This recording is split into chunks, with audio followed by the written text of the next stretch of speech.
Bonjour Lila. Bonjour Sébastien.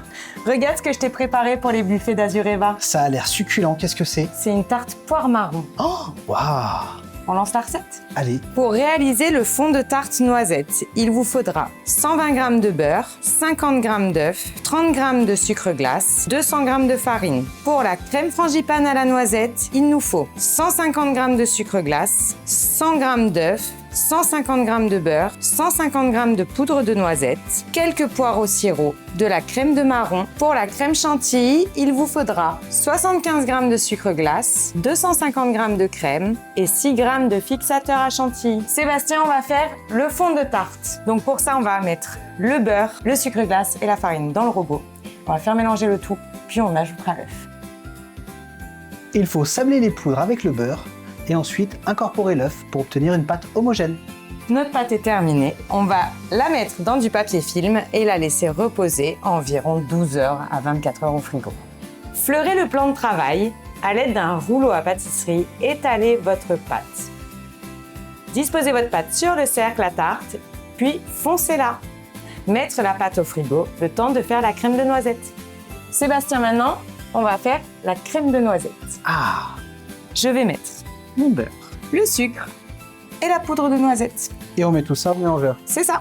Ajoutez les œufs dans la préparation et laissez mélanger jusqu'à l'obtention d'une pâte assez liquide. Verser la crème de noisette dans le fond de tarte et la répartir. Coupez les poires en dés et les répartir sur la crème de noisette avant d'enfourner à 180 degrés pendant 30 minutes. Ça y est Sébastien, notre tarte est cuite. Je l'ai laissée refroidir et j'ai enlevé le cercle. On va pouvoir continuer la recette. Très bien, elle est magnifique. Dernière étape, la chantilly. Versez dans le robot la crème, le sucre glace et le fixateur, puis laissez monter en chantilly.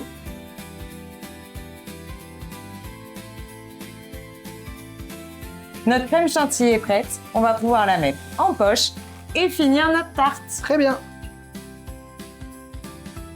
Il faut répartir la crème de marron sur la tarte. Puis on va étaler la crème de marron avec une spatule. Maintenant, je vais pocher la crème sur notre tarte pour que ce soit terminé. Elle est très jolie cette tarte, mais est-ce qu'elle est finie? Non, maintenant j'aimerais bien que tu me coupes la poire finement pour venir la décorer. Je vais rajouter quelques petits points de crème de marron. Très bien.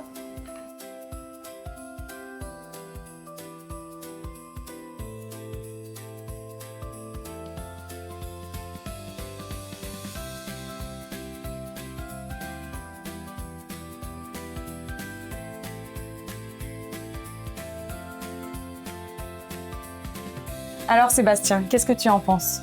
Elle a l'air vraiment délicieuse. J'ai hâte de la goûter. Je la coupe.